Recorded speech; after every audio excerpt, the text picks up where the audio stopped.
bersama saya Alice Kalista dan hari ini saya akan ajak viewer untuk ngobrol dengan dokter muda yang sukses yaitu Dr. Steven Ellis selaku CEO dari Derma Express. Dokter, seneng banget hari ini bisa ngobrol. Aku bakal nanya banyak nih ya. Boleh. Oke, yang pertama nih ya, ini kan Derma Express udah punya 8 cabang saat ini ya dok ya. Dan kalau boleh dibilang ini lahir itu justru pada saat pandemi ya dok ya. Bersamaan dengan waktu pengumuman bahwa kita ada pandemi Maret 2020. Nah ini apa jurusnya nih dok? Supaya bisa bukan hanya survive, tapi bahkan bisa terus buka cabang sampai akhirnya sekarang punya banyak. Ya. Jadi cabang pertama buka di Maret 2020 saat pandemi menghantam lagi dengan keras-kerasnya. Jadi kalau orang tanya apa rahasia dan lain-lain, saya juga sebenarnya agak bingung karena buat kita sejak garis start sudah di masa pandemi. Jadi buat kita ini baseline-nya. Gitu Nah kalau untuk trik khusus bagaimana bisa bertumbuh, jawabannya bakal basi banget karena back to basic. Balik lagi dengan integritas, gimana kita melatih dokter kita itu mengutamakan kebutuhan pasien di atas segala sesuatu. Mungkin basi banget, tapi kalau kalian melihat dari sudut pandang dokter estetik itu amat sangat susah. Pada saat pasien membawa budget sekian, pasti namanya manusia ada dorongan buat digaruk sampai habis. Nah kalau di kita pelatihan dokternya cukup ketat. Saya suka ngomong ke staf dan tim kita kalau kita ini militer. Benar-benar keras, semua panduannya lengkap dan benar-benar tegas dalam menentukan prioritas satu itu pasien. Jadi mindset kita adalah profit, keuntungan itu bukan sesuatu yang kita kejar. Kalau kita kerja dengan benar, hasilnya bagus, kasih servis yang terbaik, dokternya paling pintar, paling jago, itu yang lain ikut sendiri. Oke, jadi kalau boleh dibilang sebenarnya resepnya itu adalah gimana cara memberikan kualitas terbaik buat pasiennya dok? Iya. Oke, wow. Oke, nah dok nih terus kan tadi dokter bilang kan ini udah kayak militer nih trainingnya untuk bisa menjadi seorang dokter yang praktek di Derma Express ya dok ya. Terus kan sekarang banyak cabangnya. Aku kebayang tuh berarti kan dokternya udah puluhan ya. 50 kira-kira ada nggak dok ya? Hampir 70. Hampir 70. Oke. Nah, terus itu gimana dok supaya di semua cabang standar kerja dokter-dokter ini sama semua? Oke.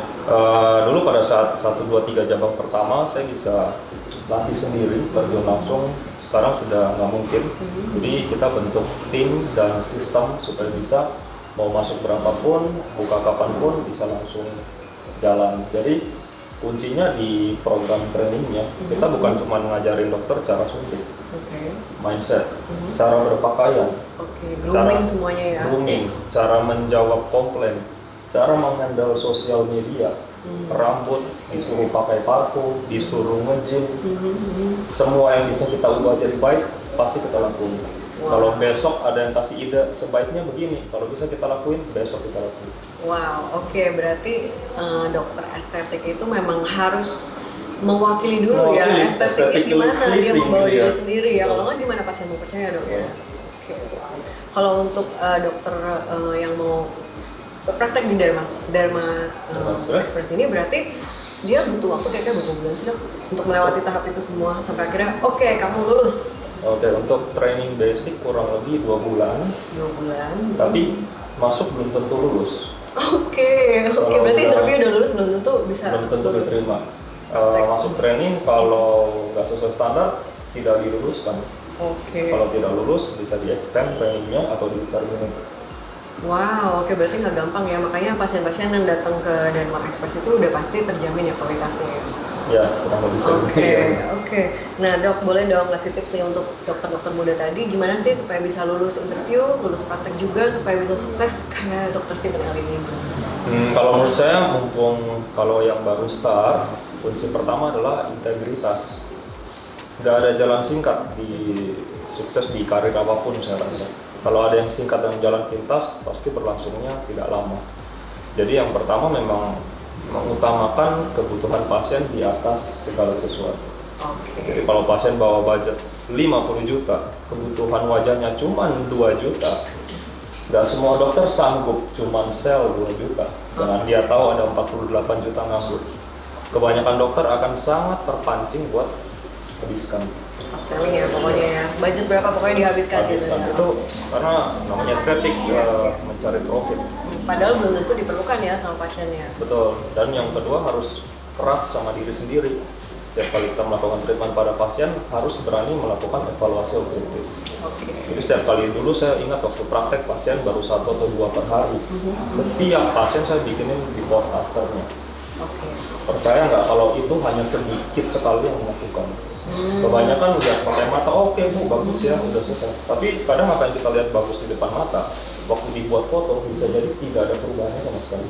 I see. Makanya saya mendorong semua dokter saya wajib bikin before after. Bahkan itu menjadi syarat buat naik gaji.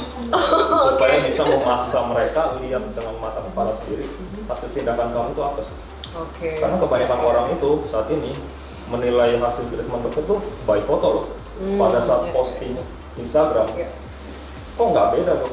Jadi bukan dengan lihat cermin, bukan nanya suaminya. Dia bisa ngomong, saya kemarin posting, kenapa nggak beda ya dengan bulan lalu? Jadi penting sekali melihat before after itu dari sudut pandang kamera. Ya, apalagi sekarang semuanya serba Instagramable ya. Ya, dan jangan coba-coba pakai filter, teknik cahaya, teknik lensa itu jangan banget. Oke, aduh mumpung nih sekalian, aku kan lagi sama Dr. Steven ya. Aku pengen nanya nih dok, yang tren treatment yang lagi terkenal saat ini ya, yaitu butt filler.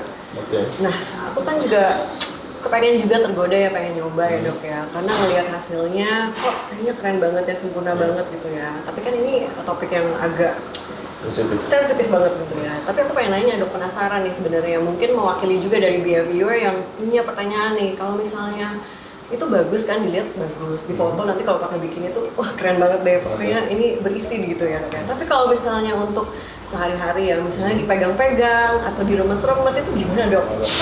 Semua treatment estetik ada masa downtime. Jadi pada awal suntikan pasti rasanya keras dulu. Oke, itu nggak boleh pegang-pegang ya? Sentuh boleh, pakai tenaga nggak boleh. Jangan terlalu excited. Dilus-lus aja berarti. Dilus aja boleh. Terus harus expect pada masa-masa awal permukaan kulitnya nggak rata. Itu bisa bergelombang, ada dimpel di sana dan di sini. Cuman harus sabar, lewat 2 minggu, 3 minggu, 4 minggu, pada umumnya semua akan smooth. Dipegang, kadang sampai tidak bisa dirasain ada filler apa enggak. Tapi balik lagi tergantung dari jumlah yang dipakai, teknik suntikan. Tapi kalau semuanya bagus, 1 bulan atau lebih, pacar kamu nggak tahu kalau di dalam ada isi. Oh, oke. Dia taunya kamu habis squat 1 bulan. Oke, jadi yang siap-siap mungkin mau honeymoon ya, itu berarti sebulan sebelumnya dok ya? Sebulan. Harus udah melakukan butt filler dulu ya?